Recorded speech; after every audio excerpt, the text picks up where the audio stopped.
Puji Tuhan. Betapa terharu selalu berada di hadirat Tuhan. Karena saya tahu Tuhan kita adalah Allah yang dekat bersama dengan umat-Nya.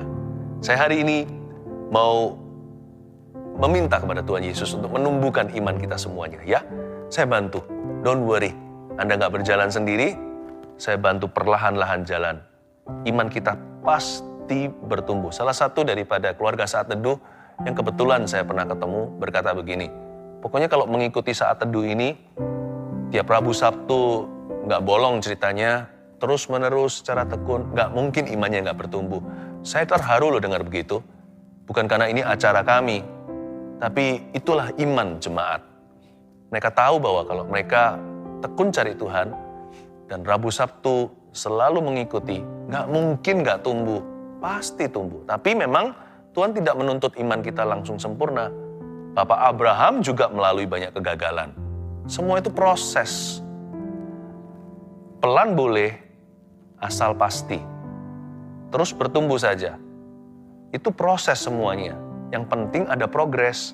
Ya, mari kita buka sama-sama firman Tuhan di Kejadian pasal 12. Beri judul Contoh Iman yang Bertumbuh Pelan-pelan. Sekali lagi, contoh iman yang bertumbuh pelan-pelan. Nah, contoh iman yang bertumbuh pelan-pelan kita belajar dari seorang hamba Tuhan di Perjanjian Lama. Sebelum namanya jadi Abraham, dia disebut Abram. Nah, ini adalah panggilannya. Mari kita lihat ayat ke-1. Saya bacakan dulu. Berfirmanlah Tuhan kepada Abram, pergilah dari negerimu dan dari sanak saudaramu, dan dari rumah bapamu ini ke negeri yang akan kutunjukkan kepadamu. Aku akan membuat engkau menjadi bangsa yang besar, dan memberkati engkau serta membuat namamu masyhur, dan engkau akan menjadi berkat. Aku akan memberkati orang yang memberkati engkau, dan mengutuk orang-orang yang mengutuk engkau, dan olehmu semua kaum di muka bumi akan mendapat berkat. Abram masa kini katakan, amin. Abraham juga tidak langsung sempurna untuk menjadi bapak iman tidak semalam. Ikut Tuhan itu proses. Ya, yang penting ada progres. Pelan nggak apa-apa, tapi harus pasti bertumbuh. Nah, yang pertama-tama Tuhan firman gini sama Abram. Berfirmanlah Tuhan kepada Abram, pergilah dari negerimu. Proses itu dimulai dengan sebuah panggilan. Dan harus ada hati yang meresponi, karena Tuhan tidak pernah memaksa, karena Roh Kudus tidak pernah menyurupi. Kesurupan itu milik setan. Roh Kudus itu menawarkan. Yesus itu mengetuk pintu. Dia berkata, maukah kamu berjalan dengan aku? Tuhan bisa mendesak kita, tapi Tuhan gak pernah memaksa. Dia berkata, pergilah dari negerimu Abraham. Ini tantangan iman. Abraham sudah zona nyaman. Pergilah dari negerimu gak hanya itu. Dan dari sanak saudaramu juga loh. Dari kerabat dia juga harus meninggalkan waktu itu. Karena Abraham dipanggil saat itu dipanggil ke luar negeri ya. Dia berasal dari Mesopotamia atau daerah Irak sana. Pergilah dari negerimu dan dari sanak saudaramu dan dari rumah bapamu ini ke negeri yang akan kutunjukkan kepadamu. Kita semua tahu itulah tanah perjanjian atau Kanaan. Bagi kita hari ini secara rohani di perjanjian baru, Tuhan memanggil kita kepada penggenapan janjinya. Tuhan punya janji dalam kehidupan setiap kita. Dan untuk kita mencapai janji itu, kita harus pergi meninggalkan sesuatu. Dosa contohnya kehidupan lama, kebiasaan buruk atau pergaulan yang salah. Harus. Karena untuk kita datang pada Tuhan, kita harus meninggalkan sesuatu di belakang. Gak bisa, karena hidup ini penuh godaan. Dunia ini selalu menarik kita jauh. Jadi kalau kita mau dekat sama Tuhan, kita harus jauhi sesuatu. Dan kita harus jauhi dunia. Bukan berarti kita jadi orang aneh ya, kesana sini, jadi orang yang, ini orang seperti orang dari planet mana. Enggak. Itu aneh. Itu orang kalau yang seperti itu, hanyalah tampilan luarnya bisa-bisanya cari perhatian. Tuhan suruh kita beda karakternya. Apa saja yang Tuhan ingin kita beda, disebutkan di ayat pertama. Berfirmanlah Tuhan pada Abram, pergilah dari negerimu. Nomor 1, kita harus, Tuhan mau kita beda dari budaya negeri kita. Tuhan panggil kita keluar dari negeri kita. Setiap bangsa negara itu pasti punya culture tertentu, dan itu ada asal-usulnya dari Menara Babel. Sebelum dunia satu bahasa itu dibagi berbagai logat, lalu kebudayaan masing-masing. Kebudayaan itu ada bagusnya, ada jeleknya. Dan Tuhan mau kita tidak menjadi serupa dengan dunia yang ada di sekeliling kita. Asia beda dengan Eropa. Ada kebiasaan-kebiasaan sendiri. Orang Eropa nggak percaya yang mistis-mistis gitu contohnya. Ya, mungkin yang seperti gaib-gaib gitu lebih banyak di Asia. Tapi di situ mereka mendewakan akal budinya. Mereka merasa bahwa Tuhan nggak ada. Jadi setiap benua itu ada kumatnya sendiri. Masing-masing ada kejatuhan Adam. Setiap kebudayaan ada akar dosa di dalamnya. Dan Tuhan suruh Abram keluar dari Mesopotamia. Abram itu berada di daerah Arab. Tuhan bilang sama dia, kamu harus beda kalau kamu mau jadi hambaku. Kalau kamu mau jadi orangku. Ini bukan bicara soal jadi pendeta loh ya. Abraham bukan pendeta, Abram itu pengusaha.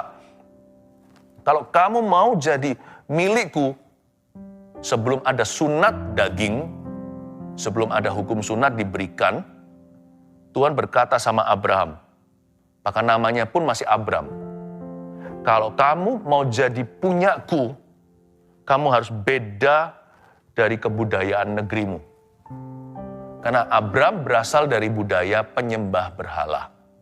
Dia harus beda. Yang kedua, dari sanak saudaramu. Dia harus beda dari budaya sukunya. Setiap suku itu, setiap tribe, ya, setiap clan istilahnya, itu masing-masing pasti ada biaknya. Bibit, bobot, bebet, begitulah bahasa lainnya. Pasti ada. Bahkan sesama bangsa pun, dari suku mana, itu pasti ada sesuatu yang Tuhan tidak berkenan di dalamnya. Ya. Entah yang itu suku itu orangnya curang-curang kalau berdagang. Suku yang lain itu penuh dengan tahayul pikirannya, superstisi maksud saya.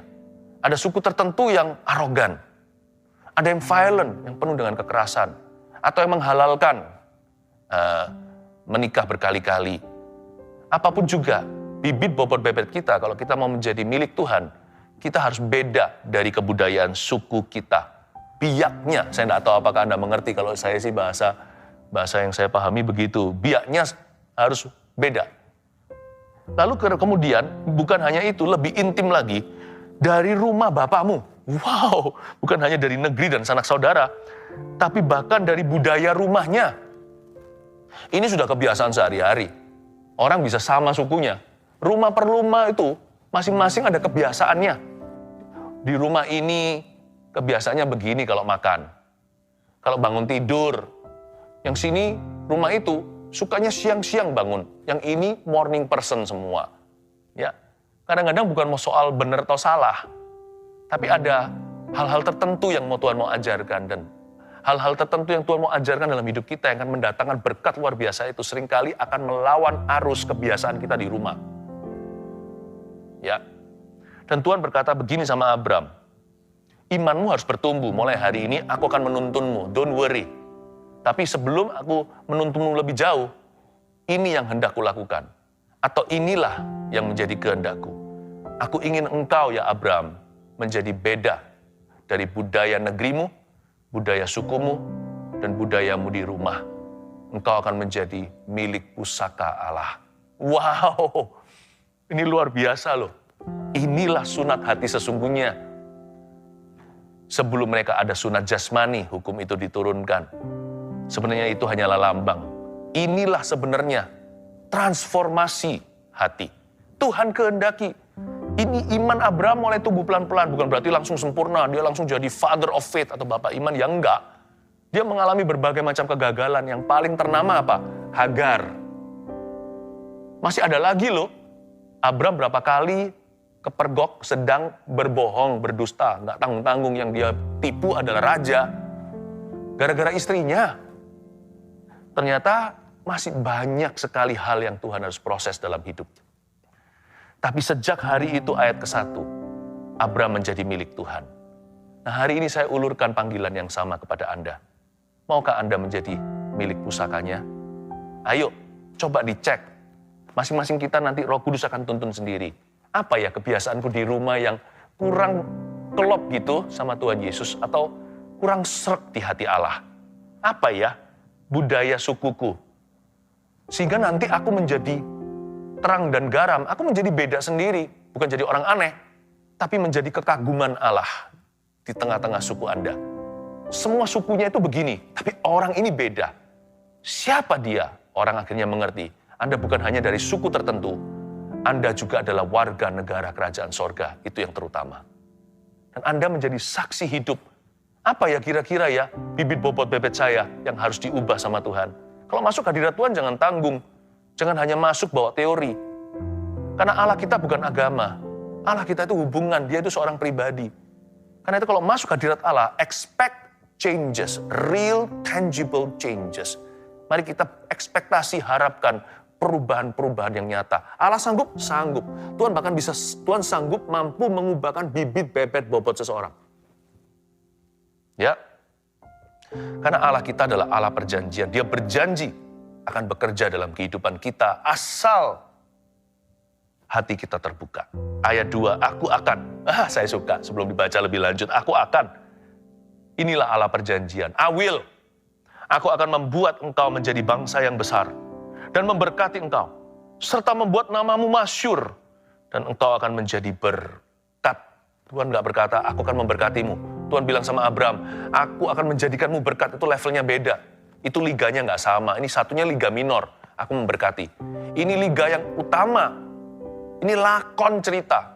Engkau akan jadi berkat. Beda loh ya. Tuhan itu begitu serius dengan kita kalau kita mau serius dengan dia. Dia berkata, aku akan membuat engkau menjadi besar. Kata aku akan di sana I will.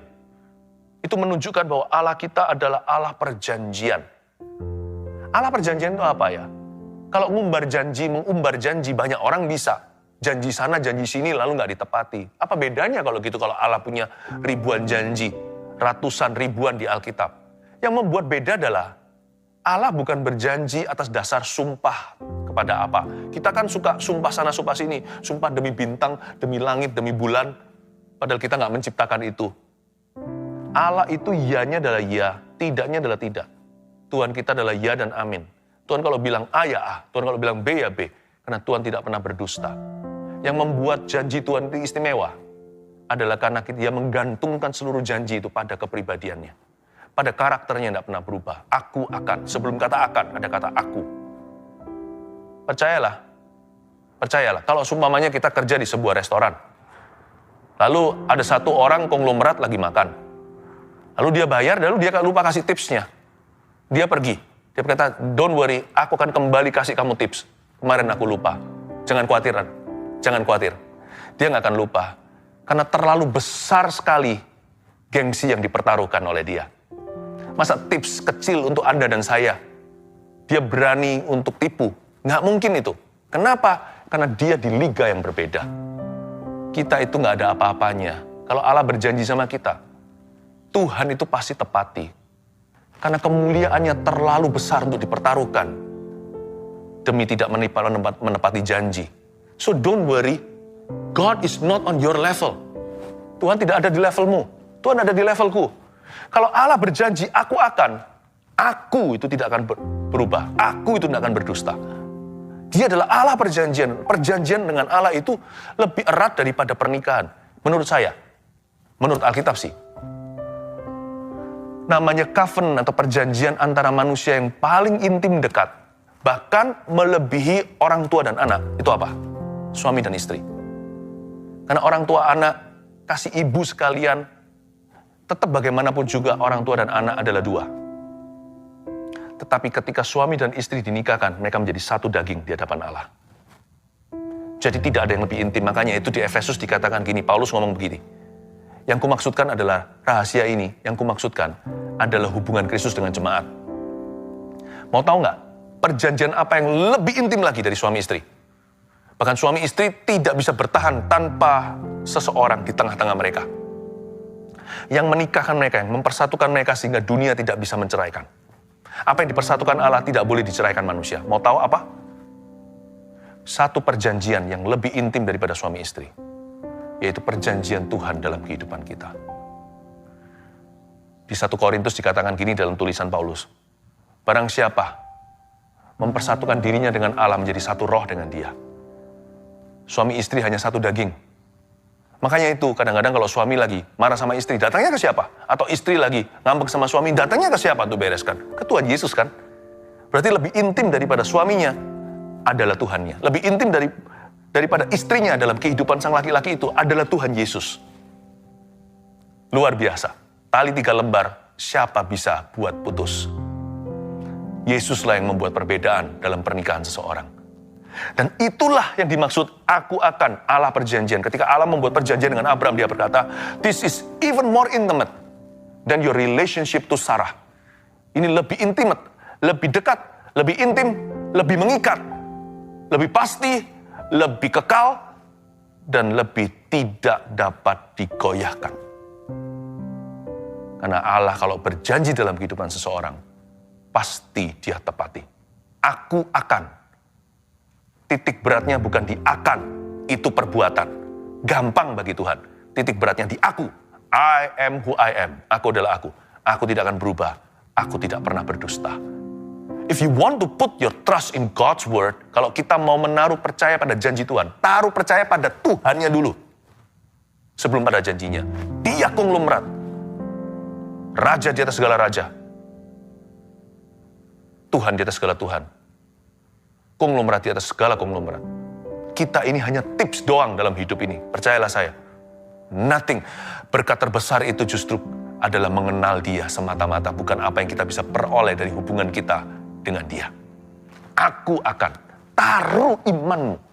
Kalau mau iman kita bertumbuh, pelan-pelan gak apa-apa, tapi pasti imanmu harus pada Tuhannya dulu. Lalu pada janji-janjinya. Kenapa saya tidak meragukan janji Tuhan? Karena pertama-tama saya tidak meragukan Tuhannya. God, you are not on my level. Tuhan tidak berada di levelku. Makanya itu kita harus tahu diri kalau kita kecewa sama Tuhan. Kalau kita itu marah sama Tuhan, beberapa orang kan begitu. Kok nggak dijawab doanya? Kadang-kadang kita lupa ngaca. Kaca rohani maksudnya cermin ilahi. Kita lupa diri. Kita lupa kita siapa. Kita bukan lawan katanya Tuhan. Kita bukan lawan bicaranya. Di level budak aja terlalu bagus. Kita ini tawanan. Kita ini tahanan. Kita ini orang berdosa. Makanya kalau Tuhan mengikat perjanjian dengan Abraham, makanya dia tersungkur ke tanah. Makanya dia sujud menyembah Bapak iman kita loh. Dia berkata, aku ini siapa? Raja Daud juga bilang begitu. Who am I? Siapakah aku? Itu bukan amnesia, bukan berarti dia lupa diri. Dia tahu siapa Tuhannya, bukan dia lupa dirinya. Dan dia mengaca dan dia tahu, aku bukan siapa-siapa. Who am I and who is my family? Who am I and who are my family? Siapakah aku dan siapakah keluargaku? Sehingga engkau berjanji demikian rupa. Bahkan orang-orang yang belum ada satupun di dalam hidupku, engkau sudah menjanjikan kepada kami. Wow, kalau kita bisa begitu cara lihatnya, beriman gak susah. Karena bagi beberapa orang itu iman adalah perasaan. Iman perlu dipompa-pompa. Ayo, aku perlu nambah iman. Seperti bahasa Chinese, cayo. Atau tambah minyak. Atau tambah bensinnya, tambah solar. Enggak begitu. Waktu mata kita tertuju pada akunya, akannya mudah. Aku percaya. Masa Tuhan tipu cacing seperti aku? Masa Tuhan perhitungan sama saya? Lord, siapakah aku ini Tuhan jadi biji matamu? Iman pun jadi gampang. Saya kasih contoh ya gimana iman Abraham bertumbuh. Dari seseorang yang jatuh bangun gagal berkali-kali. Sampai jadi bapak iman legendaris bagi keturunannya. Itu semua proses, tapi yang penting progres. Ternyata matanya tertuju pada Allah perjanjian. Is covenantal God.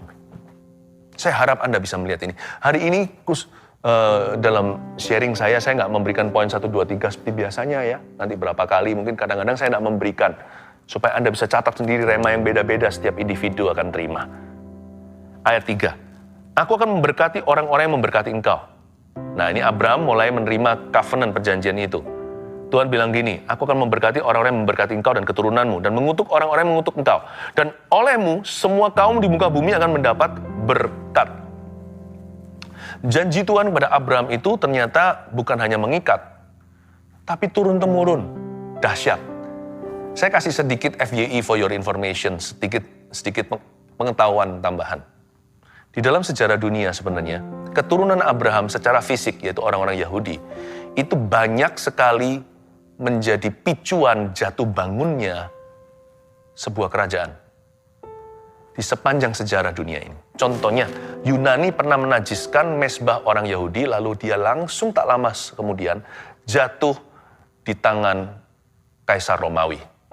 Kaisar Titus menganiaya keturunan Abraham, orang-orang Yahudi, oleh karena itu jatuh. Akhirnya kerajaannya tak lama setelah itu hampir semua orang tidak bisa percaya. Roma yang ahli strategi perang jatuh ke tangan barbar atau Viking yang tidak mengerti, yang hanya brutal. Demikian pula Spanyol, Polandia, Jerman yang paling ternama, kita semua tahu Hitler bukan? Bagaimana dia bully orang Yahudi. You know what happened to him? Tiba-tiba semua negara ini menjadi lumpuh total. Inggris pernah sangat baik terhadap keturunan Abraham, lalu kemudian kehilangan dominasi dunia sejak mereka tidak setia pada perjanjian mereka terhadap Israel. Amerika pernah diangkat karena mereka memberikan suaka perlindungan kepada orang-orang Yahudi yang diburu, memberi mereka citizenship bahkan waktu itu. Lihat, jatuh bangun kerajaan, ayat 3 ini ternyata berlaku. Aku akan memberkati orang-orang yang memberkati engkau. Aku akan mengutuki orang yang mengutuki engkau. Coba saya artikan dalam bahasa perjanjian baru. Jikalau kita itu beriman pada Tuhan, dan sebagai umat pilihan Allah kita berjalan dengan Allahnya, percaya nggak bagaimana orang memperlakukan Anda dan saya, Israel rohani hari ini, akan menentukan jatuh bangunnya mereka. Karena itu, Anda sendiri jangan jatuh. Anda sendiri jangan kecewa, jangan marah, jangan berdosa, jangan meninggalkan Tuhan. Yang penting berkenan, jalan aja. Nanti lihat ya, jatuh bangun kerajaan di sekelilingmu, itu dikarenakan kau. Bukan secara langsung, Tuhan akan berurusan dengan mereka. Makanya itu kalau Tuhan berkata kepada kita, kalau ada yang tampar pipi kanan, kasih pipi kiri, kasih. Sama Tuhan jangan perhitungan. Tuhan memberikan anaknya loh. Allah Bapa memberikan putranya yang tunggal, masa kita kasih pipi kiri aja nggak terima. Masa kita kasih pipi kiri aja diungkit-ungkit lagi. Udahlah, tangan kanan memberi, tangan kiri jangan tahu. Jangan perhitungan sama Tuhan Yesus. Yang penting berkenan. Pokoknya Tuhan bilang apa sama Abraham, ngikut aja. Kalau firman Tuhan hari ini berbicara, jangan keraskan hatimu seperti di Masa dan Meriba. Langsung aja jadi pelaku. Jangan jadi pendengar saja. Taat saja. Pokoknya just trust and obey. Seperti Abraham Bapak kita. Just trust and obey. Udah jangan berkata gini loh, oke nanti gini. Kalau taat sama Tuhan tuh nggak usah planning. Langsung saja. Immediately. Abraham langsung pergi meninggalkan negeri sanak saudara dan rumah bapaknya. Ya. Nah, ayat 4. Lalu pergilah Abraham. Seperti yang difirmankan Tuhan kepadanya. Bagus kan? Dan Lot pun ikut bersama-sama dengan dia. Abraham berumur 75 tahun ketika ia berangkat dari Haran. Abraham membawa Sarai, istrinya, dan Lot, anak saudaranya, dan segala harta benda yang didapat mereka, dan orang-orang yang diperoleh mereka di Haran. Mereka berangkat ke tanah Kanaan, lalu sampai di situ. Abraham berjalan melalui negeri itu sampai ke suatu tempat dekat Sikem, yakni pohon terbantin di More. Waktu itu orang Kanaan diam di negeri itu. Ketika itu Tuhan menampakkan diri kepada Abraham dan berfirman, "Aku akan memberikan negeri ini kepada keturunanmu." Maka didirikannya lah di situ mezbah bagi Tuhan yang telah menampakkan diri kepadanya.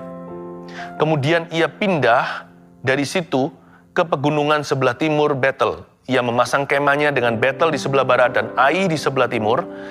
Lalu ia mendirikan di situ mezbah bagi Tuhan dan memanggil nama Tuhan. Sesudah itu Abraham berangkat dan makin jauh ia berjalan ke tanah Negeb. Kembali ke ayat 4, coba saya jelaskan. Di sini Abraham ada celah. Kayak begini ya, bukan saya senang kalau seseorang itu bercela, tapi bagi saya itu sebuah encouragement atau dorongan iman. Kalau dia harus belajar, saya nggak merasa bersalah kalau saya harus belajar dari kesalahan saya. Yang penting belajar. Saya tunjukkan ya celahnya Abram di mana dalam dia bertumbuh dalam iman. Lalu pergilah Abram ayat 4 seperti yang difirmankan Tuhan kepadanya. Nurutkan sama ayat 1, Abram, pergilah dari negerimu. Tapi ternyata dia juga bisa setengah-setengah. Saya ulang lagi, lalu pergilah Abram seperti yang difirmankan Tuhan kepadanya, dan Lot pun ikut bersama-sama dengan dia. Ini yang saya sebut partial obedience. Banyak orang Kristen, anak Tuhan, hidup dalam kompromi iman. Ingatlah, Tuhan tidak pernah order telur setengah matang. Tuhan minta buah yang tidak masam, tapi buah yang matang di pohonnya. Jangan kasih Tuhan barang setengah matang atau setengah mentah. Bukan itu yang Tuhan minta. Half of anything is nothing. Setengah apapun itu berarti tiada satu pun. Lalu pergilah Abram seperti yang difirmankan Tuhan. So far so good. Tapi dia bawa Lot. Kenapa dia bawa Lot? Ini masalah nanti kemudian hari. Lot itu saya kasih bocoran. Dialah yang akan nanti menurunkan Bani Moab dan Amon yang jadi musuh bebuyutan keturunan Abraham. Lot ini ceritanya panjang, Sodom Gomorrah segala. Ini menjadi biang kerok masalah. Why? Abram waktu itu kompromi iman. Ya sudahlah, anggaplah dia belum dewasa kayak kita. Tapi ketidakdewasaannya dicatat supaya kita cepat dewasa, supaya kita tidak mengulangi kesalahan orang lain. Orang pintar itu bukan yang IQ-nya tinggi. Orang pandai adalah orang yang bisa belajar dari salah orang lain sehingga dia sendiri nggak perlu melaluinya. Kenapa kita harus ke neraka dulu untuk kita bisa mencapai sorga? Kenapa nggak langsung percaya dan menerima kerajaan sorga itu? Abram obey partially. Dia mentaati Tuhan tapi setengah-setengah. Dia bawa Lot. Padahal di ayat 1 kembali referensi. Pergilah dari negerimu, lalu dari apa yang saya sebut tadi? Dari sanak saudaramu. Loh, Lot ini kan sanak saudaranya. Lot ini kan nephew atau keponakannya. Anak daripada saudaranya yang meninggal dunia. Bukankah dia kerabat? Bukankah ini yang disebut sanak saudara? Jangan bawa. Nanti ada waktunya memberkati mereka. Tapi sekarang Tuhan masih mau membangun sesuatu dengan Abram. Jangan bawa terlalu banyak barang. Travel light with Jesus. Penting sekali kalau kita itu traveling sama Tuhan dalam hidup ini. Jangan bawa banyak koper. Baju sehelai cukup, sandal yang ada di kakimu itu gak akan pernah rusak 40 tahun di padang gurun nanti. Tuhan akan sediakan mana, gak usah perbekalan keterlaluan. Tidak perlu kita menjadi orang yang mengumpulkan berlebihan. Dia bawa Lot lagi. Ngapain sih? Padahal Tuhan kan sudah bilang sama dia, pergilah dari sanak saudaramu. Ini bukan ngajari kita untuk meninggalkan rumah loh ya. Tolong diartikan secara rohani.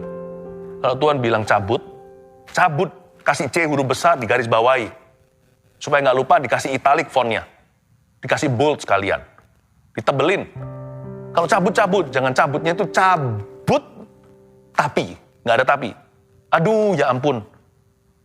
Kompromi berakhir cukup runyam bagi keluarga Abram. Andai kata Abram bisa rewind nih.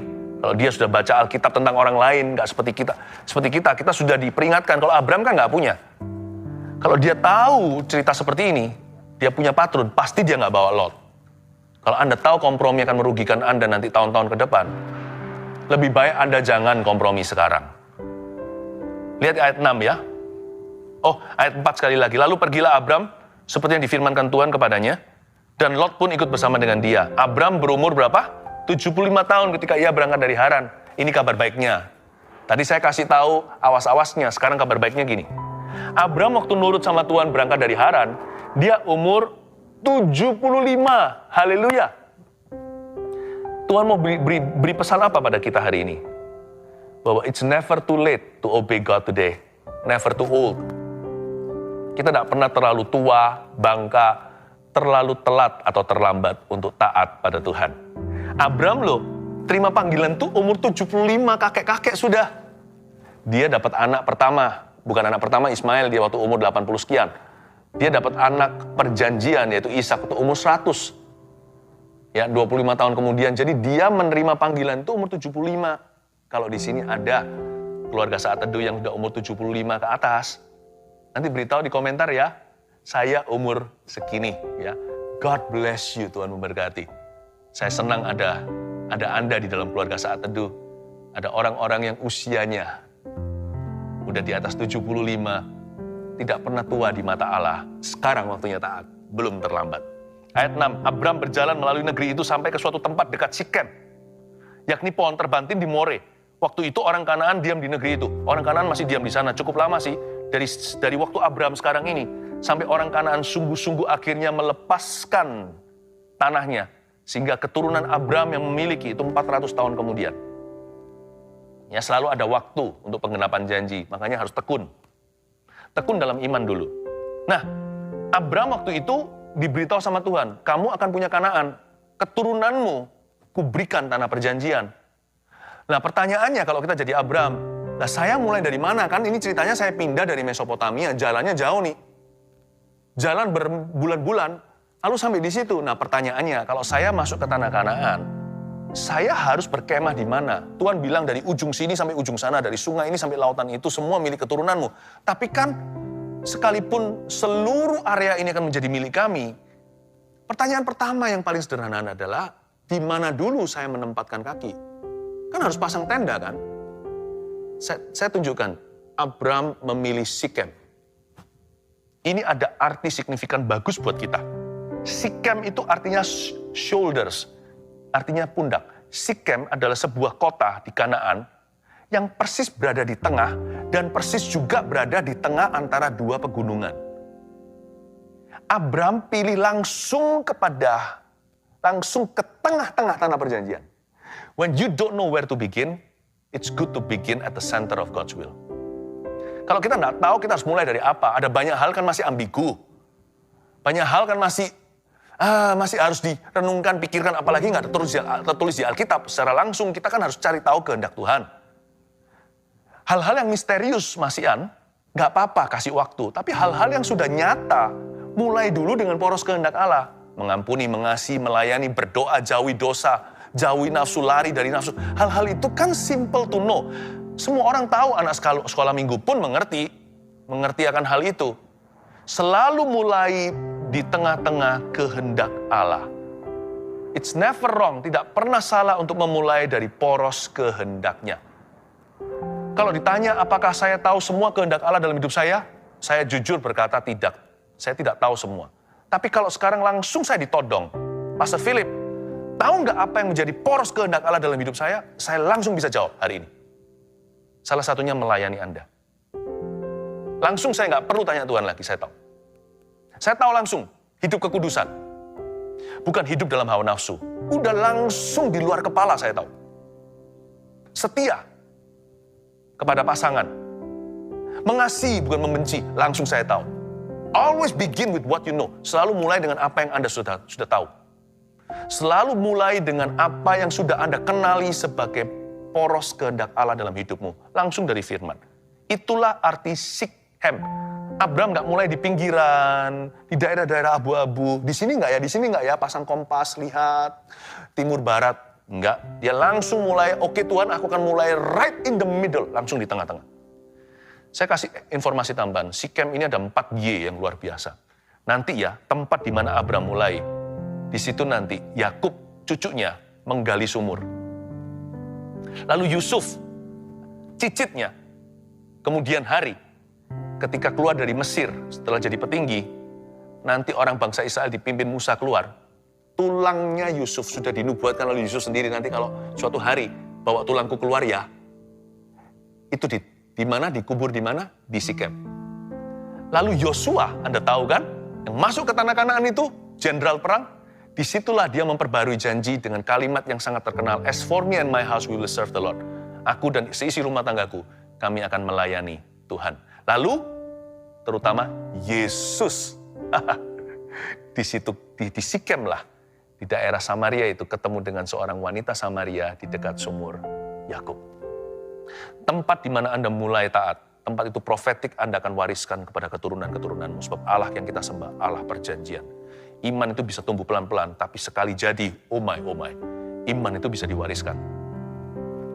Terakhir ya, ayat yang ke-9, sesudah itu Abram berangkat dan makin jauh ia berjalan ke tanah Negeb.